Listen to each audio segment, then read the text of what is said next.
Buenos días, nos encontramos nuevamente para reavivarnos juntos con la palabra del Señor. Un nuevo día más que nuestro buen Dios nos regala. Aprovechémoslo, caminemos junto al Señor, que sea la voluntad de Dios hecha en nuestras vidas. Hoy nos corresponde estudiar el capítulo número 8 del Evangelio de Marcos. Desde este capítulo empieza la segunda parte de su libro y también él indica la segunda parte del ministerio de Jesús. Así lo entenderemos a medida avancemos en el estudio de hoy. Pero antes de estudiar, antes de leer la palabra del Señor, empecemos juntos en oración. Oh Padre Celestial, gracias te damos, Señor, por este nuevo día que nos regalas. Gracias por la vida, por tus cuidados. Gracias, Señor, por tu misericordia. Hoy empezamos junto a ti, mi buen Padre, mi Dios, mi Salvador. Hoy, Señor, queremos caminar contigo.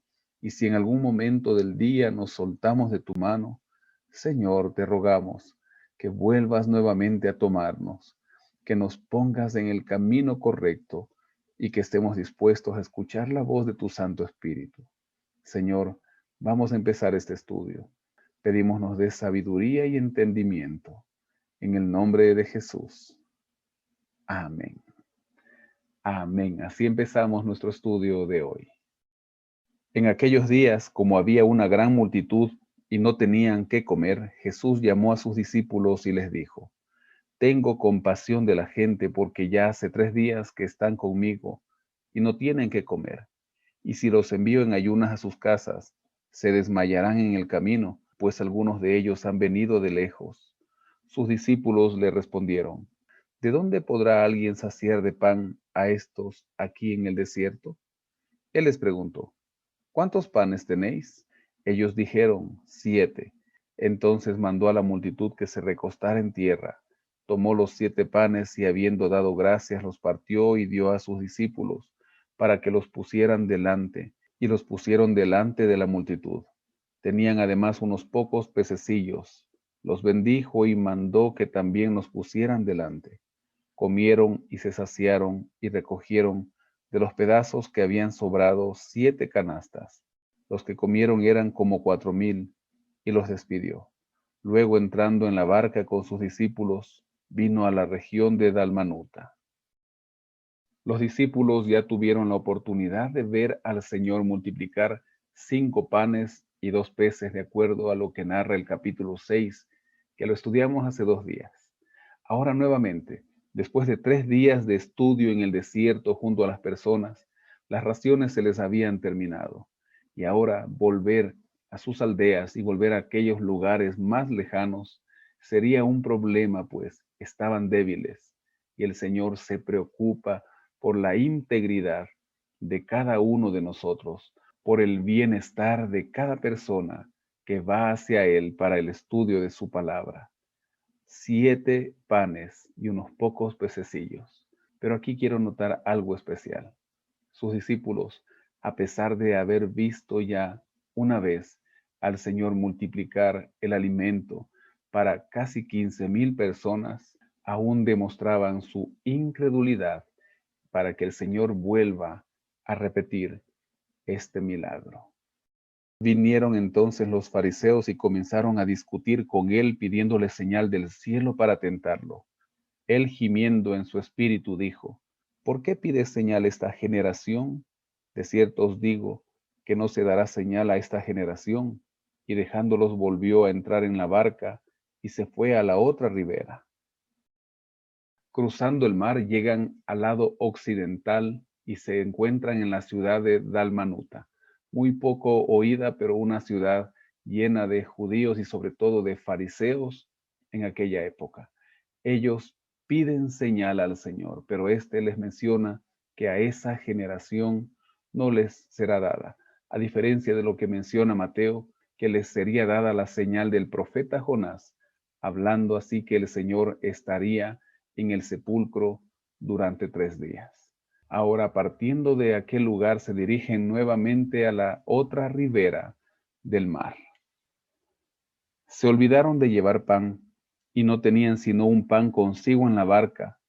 Y él les mandó diciendo, mirad, guardaos de la levadura de los fariseos y de la levadura de Herodes. Discutían entre sí diciendo, es porque no trajimos pan. Entendiéndolo Jesús les dijo, ¿qué discutís? ¿Por qué no tenéis pan? ¿No entendéis ni comprendéis? ¿Aún tenéis endurecido vuestro corazón? Teniendo ojos no veis y teniendo oídos no oís. ¿No recordáis? Cuando partí los 5 panes entre 5,000, ¿cuántas cestas llenas de los pedazos recogisteis? Y ellos dijeron 12. Y cuando repartí los 7 panes entre 4,000, ¿cuántas canastas llenas de pedazos recogisteis? Y ellos dijeron 7. Y les dijo, ¿cómo es que aún no entendéis? El Señor en esta ocasión les dice a sus discípulos que se guarden de la levadura de los fariseos y de Herodes, de aquellas cosas mundanales que los podían sacar de su protección y los podían llevar a perder la vida eterna, recordando que los fariseos y Herodes lo que deseaban era tomar al maestro y darle muerte. Pero los discípulos no entendían todavía, como lo dijimos ya en la parte anterior. Y ellos aún discutían que el Señor les estaba hablando, los estaba quizás retando por haber llevado solamente un pan, por no haber hecho provisión. Y el Señor les estaba hablando de la vida espiritual, de alejarse de aquello que los podía llevar a la perdición. Vino luego a Betsaida y le trajeron un ciego y le rogaron que lo tocara. Entonces, tomando la mano del ciego, lo sacó fuera de la aldea, escupió en sus ojos, puso sus manos sobre él y le preguntó si veía algo. Él mirando dijo, veo los hombres como árboles, pero los veo que andan. Luego le puso otra vez las manos sobre los ojos y le hizo que mirara, y fue restablecido y vio de lejos y claramente a todos. Jesús lo envió a su casa diciendo, no entres en la aldea ni lo digas a nadie en la aldea. Ahora el Señor junto a sus discípulos se encuentran en la ciudad de Betsaida y le traen un ciego para que él lo sane. Y lo sanó. Luego de haberlo sanado, le envía que guarde el silencio mesiánico del cual hemos hablado desde el capítulo número 1. Y esta sería la última vez que el Señor le pediría a alguien que sana que no se lo diga a nadie. Salieron Jesús y sus discípulos por las aldeas de Cesarea de Filipo, y en el camino preguntó a sus discípulos diciéndoles, ¿quién dicen los hombres que soy yo? Ellos respondieron, unos Juan el Bautista, otros Elías, y otros alguno de los profetas. Entonces él les dijo, ¿y vosotros, quién decís que soy? Respondiendo Pedro le dijo, tú eres el Cristo. Pero él les mandó que no dijeran esto de él a nadie. Ahora, mientras iban de camino a Cesarea de Filipo, el Señor les hace esta pregunta a sus discípulos. ¿Quién dicen los hombres que soy yo?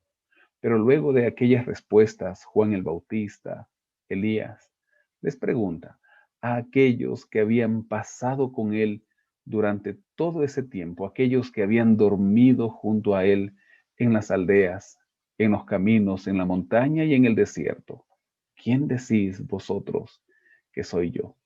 Y Pedro responde rápidamente, tú eres el Cristo. Y la Biblia de Andrews nos menciona al respecto de estos versículos. En Marcos, raras veces Jesús usa el título de Cristo para referirse a sí mismo, posiblemente porque los judíos de su tiempo esperaban un Mesías que vendría como un dirigente nacional y político para liberar a la nación del yugo romano. Jesús no quería perpetuar esa interpretación del Mesías para su misión. Pero Pedro lo dijo bien. Jesús era el Cristo. Ellos estaban caminando y viviendo junto al Mesías y Salvador del mundo. Comenzó a enseñarles que le era necesario al Hijo del Hombre padecer mucho, ser desechado por los ancianos, por los principales sacerdotes y por los escribas, ser muerto y resucitar después de 3 días. Esto les decía claramente Entonces Pedro lo tomó aparte y comenzó a reconvenirlo. Pero él, volviéndose y mirando a los discípulos, reprendió a Pedro diciendo: Quítate de delante de mí, Satanás, porque no pones la mira en las cosas de Dios, sino en las de los hombres. En esta segunda parte de su ministerio, el Señor empieza a enseñarle a sus discípulos que era necesario que Él padezca, que era necesario que Él muera por la humanidad. Pero ellos no lo entendían, como muchas cosas no podían entender todavía. Y ahora Pedro empieza a reconvenirlo y a decirle: Señor, ¿por qué va a ser necesario que tú mueras? Satanás no deseaba que el Señor entregue su vida en rescate por la humanidad. Satanás hasta el último haría lo imposible tentando al Señor. Pero el Señor sabía la misión por la cual había venido. Y llamando a la gente y a sus discípulos les dijo: Si alguno quiere venir en pos de mí, niéguese a sí mismo, tome su cruz y sígame. Todo el que quiera salvar su vida la perderá, y todo el que pierda su vida por causa de mí y del Evangelio la salvará. Porque ¿de qué aprovechará al hombre ganar todo el mundo si pierde su alma? ¿O qué recompensa dará el hombre por su alma?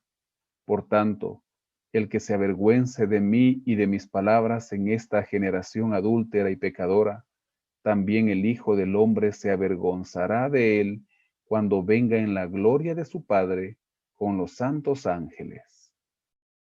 El Señor ya se estaba revelando como el Cristo. Aquí lo menciona como el Hijo del Hombre. Y el que quiera venir en pos de mí, niéguese a sí mismo y sígame. Porque el que quiera salvar su vida la perderá, y el que pierda su vida por causa de mí y del Evangelio la salvará. No está hablando de esta vida, está hablando de la vida eterna. Nosotros hoy estamos siendo llamados por el Señor para predicar su palabra, para testificar de Él, a tiempo y fuera de tiempo.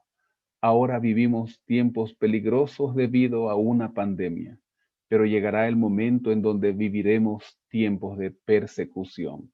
Ahora aún es tiempo propicio para predicar la palabra de Dios. ¿Qué te detiene? ¿No lo puedes hacer de manera presencial? Hazlo de manera virtual, pero no dejes de hacerlo, porque llegará un momento en donde realmente será difícil predicar y quizá quisiéramos regresar a estos tiempos, pero será tarde. Hoy es momento propicio. Hoy es día de salvación. Hoy es día de ganar la vida eterna y llevar a otros también a los pies del Señor. Gracias al Señor, amigo y amiga, hermano y hermana, que nosotros estamos dispuestos a decir: Señor, heme aquí, envíame a mí. Terminemos en oración. Oh Señor, gracias porque hoy hemos escuchado tu voz, porque nos damos cuenta que tú eres nuestro Salvador y no hay nadie más que nos pueda dar la vida eterna. Gracias, Señor, también porque nos damos cuenta que tú nos invitas a apartarnos de la levadura de este mundo, de aquello que aparentemente es bueno, pero solamente nos lleva a la perdición. Oro con mi amigo y mi amiga que tiene algo que entregarte, Señor, sus cargas, sus problemas, especialmente el pecado. Ruego, Señor, que tú lo tomes, que limpies a cada uno de nosotros y que estemos dispuestos, Señor, a cargar aquella cruz. Hoy es día de predicación, es día de testificación, de estar dispuestos a hacer tu voluntad y de llevar a otros también al camino que es Cristo Jesús, camino de salvación. Acompáñanos, Señor, pedimos tu bendición, tu dirección. En el nombre de Jesús oramos. Amén. Amén. Que el Señor le guarde, tenga una excelente jornada llena de bendiciones.